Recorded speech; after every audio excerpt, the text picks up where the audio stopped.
시간입니다. 오늘은 타인을 위한 기도라는 제목으로 말씀 같이 나눠보고자 합니다. 사복음서를 살펴보면 예수님은 항상 기도를 하셨습니다. 예수님은 기도하시기 위해서 사람들로부터 벗어나서 한적한 곳으로 가시기도 하셨고 또 밤이 새도록 기도를 하시기도 했죠. 그리고 제자들에게도 기도하라고 권하시고 또 어떻게 기도해야 되는지 기도하는 방법 또한 가르쳐 주셨습니다. 누가복음 22장 39절에서는요. 예수님이 습관적으로 기도하러 산에 가셨음을 말씀하고 있습니다. 예수님은 죽음의 순간 십자가 위에서 또한 기도를 하셨습니다. 예수님은 그분의 사역을 끊임없는 기도를 통해서 하나님과 소통하면서 해 나가셨죠. 하나님의 아들로 이 땅에 오신 예수님도 그렇게 열심히 기도를 하셨는데 하물며 우리에게는 기도가 얼마나 더 중요할까요? 우리의 삶에서도 기도는 굉장히 중요합니다. 우리에게 기도는 선택이 아니라 필수인 거죠. 우리가 하나님 말씀대로 살기 위해서는 반드시 기도 생활을 해야 합니다. 우리의 힘으로는 죄를 안 짓고 살기가 어렵기 때문이죠. 나의 뜻이 아닌 하나님의 뜻대로 살기 위해서는 우리가 반드시 매일 기도를 해야 하는 거죠. 그러면 여러분은 기도하실 때 주로 어떤 내용의 기도를 하시나요? 회개의 기도나 아니면 이루고 싶은 것들, 소망하는 것들을 위해서 기도하시죠. 아니면 가족을 위해서, 주변 사람들을 위해서, 나라를 위해서. 대체로 이러한 내용의 기도를 하실 겁니다. 나 아니면 타인을 위한 기도를 하는 거죠. 오늘은 우리가 흔히 중보기도라고 말을 하는 타인을 위한 기도에 대해서 말씀드리고자 합니다. 그래서 중보는 무슨 뜻일까요? 찾아보면요. 일반적으로 이 중보라는 뜻은요. 적대적인 둘 사이에서 화목의 일을 주선하는 것을 의미합니다. 예수님이 바로 중보자셨죠. 중보자시죠, 지금도. 예수님께서 죄로 인해서 하나님과의 관계가 깨어진 인간과 하나님 사이의 그 관계 회복을 위해서 이 땅에 오셨었죠. 그리고 지금도 중보자로서 우리를 위해서 기도하고 계십니다. 우리가 이웃을 위해서 하는 기도와 이 중보기도는, 예수님께서 하신 그 중보기도는 좀 의미가 다르죠. 그렇기 때문에 우리가 하는 타인을 위한 기도는 그냥 중보기도라기보다는 이웃을 위한 기도라는, 아니면 타인을 위한 기도라고 표현하는 것이 더 옳을 것 같습니다. 성경을 살펴보면 타인을 위해서 목숨을 걸고 기도하는 인물들이 나옵니다. 그 중에 대표적인 인물이 아마도 모세입니다. 여러분들 금방 모세가 생각이 나시죠? 그는 이스라엘 백성들을 위해서 여러 차례 하나님께 기도를 합니다. 제일 유명한 사건은 금송아지 사건 때의 모세의 기도일 겁니다. 출애굽기 32장 7절에서 10절 말씀 보시면 여호와께서 모세에게 이르시되 너는 내려가라. 내가 애굽 땅에서 인도하여 낸 너의 백성이 부패하였도다. 그들이 내가 그들에게 명령한 길을 속히 떠나 자기를 위하여 송아지를 부어 만들고 그것을 예배하며 그것에게 제물을 드리며 말하기를 이스라엘아 이는 너희를 애굽 땅에서 인도하여 낸 너희 신이라 하였도다. 여호와께서 또 모세에게 이르시되 내가 이 백성을 보니 목이 뻣뻣한 백성이로다. 그런즉 내가 하는 대로 두라. 내가 그들에게 진노하여 그들을 진멸하고 너를 큰 나라가 되게 하리라. 하나님께서 이스라엘 백성들을 구원하셨는데 이스라엘 백성들은 우상을 만들어서 그 우상이 자신들을 구원했다고 말하고 있습니다. 이 하나님은 그들을 진멸하시겠다고 모세에게 말씀하시죠. 하지만 모세는 네, 정말 하나님 말씀이 맞습니다. 저들은 정말 죽어도 쌉니다. 라고 말하지 않았어요. 출애굽기 32장 11절에서 13절 말씀 보시면 모세는 이렇게 기도합니다. 여호와여 어찌하여 그 큰 권능과 강한 손으로 애굽 땅에서 인도하여 내신 주의 백성에게 진노하시나이까? 어찌하여 애굽 사람들이 이르기를 여호와가 자기의 백성을 산에서 죽이고 지면에서 진멸하려는 악한 의도로 인도해 내었다고 말하게 하시려 하나이까?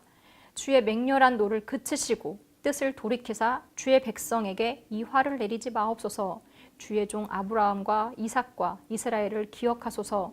주께서 그들을 위하여 주를 가리켜 맹세하여 이르시기를 내가 너희의 자손을 하늘의 별처럼 많게 하고 내가 허락한 이 온 땅을 너희의 자손에게 주어 영원한 기업이 되게 하리라 하셨나이다. 모세의 기도가 참 지혜롭죠. 그죠? 지혜롭게 하나님을 설득을 하고 있습니다. 이스라엘의 죄에 대한 이야기보다는 하나님께서 하신 일에 대해, 즉 이스라엘을 구원코자 하셨던 하나님의 원래 의도가 애굽 사람들에게 다르게 해석될 수 있음을 이야기합니다. 그리고 아브라함과 이삭과 야곱과의 언약을 언급하면서 이 하나님께서 이스라엘을 진멸시키겠다는 그 뜻을 돌이키시기를 간절히 기도하고 있습니다. 모세는 이스라엘 백성의 리더로서 리더의 일을 한 거죠. 그가 해야 할 일을 한 겁니다. 하나님은 분명 모세가 큰 나라가 되게 하실 거라고 뒤에 약속을 하셨어요. 그러나 모세는 어찌 보면 자신과는 상관없는 그 이스라엘 백성들의 그 멸망을 수수방관하지 않고 그들을 살리기 위해서 하나님을 열심히 설득하는 기도를 합니다. 모세는 자신이 맡은 이들을 쉽게 버리지 않았습니다. 자신이 맡은 이들이 마음에 들지 않는다고 그들을 모른 척하지 않았습니다. 이러한 모세의 기도를 들으신 하나님은 그 뜻을 돌이키시고 말씀하신 화를 이스라엘 백성에게 내리지 않으십니다. 이후에 모세는 산에서 내려가서 이스라엘의 그 죄를 두 눈으로 직접 목격합니다. 이스라엘의 모습을 본 모세의 마음이 어땠을까요? 그 마음은 참담했을 겁니다. 하나님께 귀로만 들었던 이스라엘의 죄악을 직접 보고 할 말을 잃었을 겁니다. 그는 분노합니다. 그럼에도 그는 다음 날 다시 하나님께 이스라엘 백성들을 위해서 기도를 하러 갑니다. 출애굽기 32장 30절에서 32절 말씀 보시면 이튿날 모세가 백성에게 이르되 너희가 큰 죄를 범하였도다. 내가 이제 여호와께로 올라가노니 혹 너희를 위하여 속죄가 될까 하노라 하고 모세가 여호와께로 다시 나아가 여짜오되 슬프도소이다. 이 백성이 자기들을 위하여 금신을 만들었사오니 큰 죄를 범하였나이다. 그러나 이제 그들의 죄를 사하시옵소서. 그렇지 아니하시오면 원하건대 주께서 기록하신 책에서 내 이름을 지워버려 주옵소서. 모세는 이스라엘 백성만 멸망시키는 것을 원치 않았어요. 자기도 이스라엘 백성들과 함께하기를 원했어요. 그 길이 멸망의 길이라도 함께하기를 원한 거죠. 그런 모세의 마음을 이해하시나요? 이해가 되시나요? 네, 우리는 이해하기 힘들죠. 그죠? 나는 괜찮은데 내가 왜 저 사람들 죄 때문에 나까지 힘들어야 돼? 이런 마음이 우리의 마음이잖아요. 그런데 모세는 그런 마음을 갖지 않고 이스라엘 백성들과 함께하고자 하는 마음들을 하나님께 말씀드린 거죠. 그의 기도를 들어보면 이스라엘을 향한 모세의 마음은 진심임을 알 수 있습니다. 아무리 그들에게 화가 났더라도 이스라엘 백성들을 위한 마음은 변하지 않았습니다. 그래서 모세가 대단한 거죠. 우리 같으면 하나님이 그들을 벌하신다고 말씀하시기도 전에 막 그들에게 너희들은 구원받을 자격도 없다 막 판단하고 막 비난하고 했을 텐데 아니시면 다행이고요. 아무튼 모세는 진심을 다해서 이스라엘 백성들이 구원을 받기를 원했습니다. 이러한 이스라엘 백성을 위한 모세의 기도는 그 후에도 계속됩니다. 가나안 땅을 눈앞에 둔 이제 그 광야 생활을 마치고 거의 가나안 땅을 눈앞에 둔 이스라엘 백성은 이제 가나안 정탐꾼들을 보내는 사건들이 있었죠. 그런데 그 많은 정탐꾼들이 이 가나안에 대해서 절망적인 보고 내용을 하잖아요. 그 내용을 들은 이스라엘 백성들은 모세와 아론에게 원망의 말들을 쏟아붓습니다. 이러한 이스라엘의 행태를 보신 하나님은 다시 모세에게 이렇게 말씀하시죠. 이 백성이 어느 때까지 나를 멸시하겠느냐? 내가 그들 중에 많은 이적을 행하였으나 어느 때까지 나를 믿지 않겠느냐? 내가 전염병으로 그들을 쳐서 멸하고 내게 그들보다 크고 강한 나라를 이루게 하리라. 하나님은 모세에게 이스라엘을 지금의 그 이스라엘을 멸하시고 이 이스라엘보다 더 크고 강한 나라를 세우게 해주시겠다고 이루게 해주시겠다고 말씀을 하십니다. 그러나 모세는 다시 한번 이스라엘 백성들을 위해서 기도합니다. 민수기 14장 15절에서 19절 모세의 기도를 한번 들어보세요. 이제 주께서 이 백성을 하나같이 죽이시면 주의 명성을 들은 여러 나라가 말하여 이르기를 여호와가 이 백성에게 주기로 맹세한 땅에 인도할 능력이 없었으므로 광야에서 죽였다 하리이다. 이제 구하옵나니 이미 말씀하신 대로 주의 큰 권능을 나타내옵소서. 이르시기를 여호와는 노하기를 더디하시고 인자가 많아 죄악과 허물을 사하시나 형벌받을 자는 결탄코 사하지 아니하시고 아버지의 죄악을 자식에게 갚아 3, 4대까지 이르게 하리라 하셨나이다. 구하옵나니 주의 인자의 광대하심을 따라 이 백성의 죄악을 사하시되 애굽에서부터 지금까지 이 백성을 사하신 것 같이 사하시옵소서. 모세는 하나님의 명성을 위해서 이스라엘을 용서해야 한다고 말하고 있습니다. 그리고 하나님의 성품에 의지하여서 이스라엘 백성들을 용서하여 주시기를 기도합니다. 그의 간절한 기도에 하나님은 그 백성들을 다시 한번 사하해 주시겠다고 응답을 하고 계시죠. 자, 모세 외에도 사무엘 선지자 또한 이스라엘 백성들을 위해서 하나님께 기도하기를 쉬지 않았다고 말을 하고 있습니다. 사무엘상 12장 23절 말씀 보시면 나는 너희를 위하여 기도하기를 쉬는 죄를 여호와 앞에 결단코 범하지 아니하고 사무엘은요 그의 생애 동안에 꾸준히 백성들을 위해서 기도했습니다. 그는 이스라엘 백성들이 선하고 의로운 길을 걷기를 원했습니다.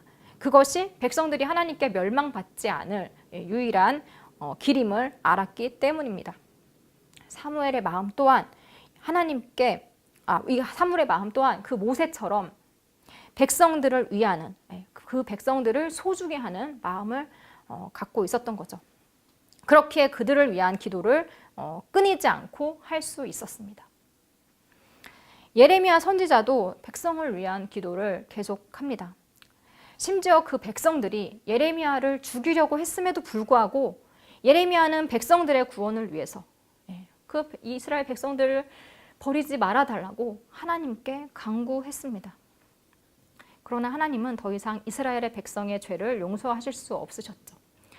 그래서 예레미야에게 너는 이 백성을 위하여 복을 구하지 말라고 명령하십니다. 즉 그들을 위해서 기도하지 말라고 하신 거죠. 결국 그들은 멸망당할 것이라고 말입니다. 그럼에도 예레미야는 포기하지 않고 계속해서 이스라엘 백성들을 용서해달라고 간청합니다. 어떻게든 그들의 입장을 대변하기 위해서 노력했죠. 그럼에도 하나님은 그의 간구를 거절하십니다. 예레미야 15장 1절에 여호와께서 내게 이르시되 모세와 사무엘이 내 앞에 섰다 할지라도 내 마음은 이 백성을 향할 수 없나니 그들을 내 앞에서 쫓아내보내라. 이스라엘의 죄는 이제 모세가 사무엘이 같이 와도 용서가 안 된다는 것입니다. 그만큼 그들의 죄는 용서받기 힘든 지경의 상태라는 것이죠. 모세를 통해서 또 사무엘을 통해서 이들 외에도 여러 하나님의 사람들을 통해서 그들의 기도를 통해서 용서를 받았던 이스라엘 백성들은 이제 더 이상 용서받을 수 없는 지경에 이릅니다. 그러나 이스라엘 백성들을 위한 예레미야의 기도는 끊이지 않았습니다. 예레미야는 자신과 이스라엘 백성의 운명을 나누어 보지 않았습니다. 한 공동체라고 여겼습니다. 이 공동체를 사랑하는 마음으로 그는 자신이 당했던 그런 억울한 그런 마음도 다 내려놓고 그들을 위해서 기도합니다. 타인을 위한 기도, 이웃을 위한 기도. 모세와 사무엘, 예레미야는 어떻게 그들을 위해서 기도할 수 있었을까요? 이들에게는 어떤 공통점이 있나요?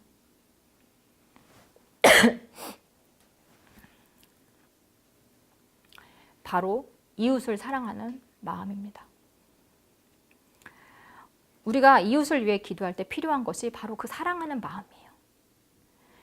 사랑하는 마음이 있어야 진심 어린 기도를 할 수 있습니다. 사랑하는 마음이 있어야 눈물로 안타까움을 담아서 하나님께 기도할 수 있는 거죠. 그리고 그러한 기도만이, 그러한 진실된 기도가 하나님께 닿을 수 있습니다.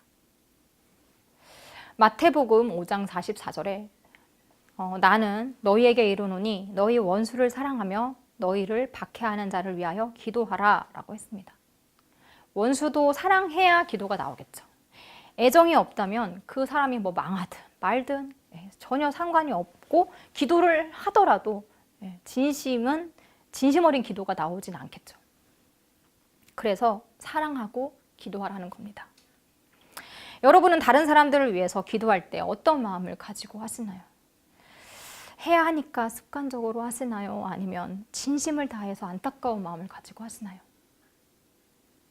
이웃을 위한 기도, 타인을 위한 기도는 쉽지 않습니다. 가족을 위한 기도까지는 그래도 이렇게 어느 정도 이렇게 열심히 하겠지만 뭐 친구를 위한 기도까지도 이렇게 생각나면 이제 하시겠죠. 근데 나라를 위한 기도는 힘드시죠. 네. 안 그래도 짧은 기도 시간에 길지 않으시잖아요. 여러분의 기도 시간이 길면 좋겠지만 짧은 기도 시간에 막 내 기도하기도 바쁜데 다른 사람을 위해서 나라를 위한 기도까지 하는 것이 쉬운 일은 아닐 겁니다. 그러나 우리는 공동체로서 서로의 믿음을 위해서 기도를 해줘야 합니다. 나만 잘 되면 된다는 그 생각은 하나님의 뜻이 아닙니다. 하나님은 함께 잘 사는 것을 원하십니다. 모세도 그렇고 예레미야도 그렇고 사무엘도 그랬죠. 같이 한 공동체.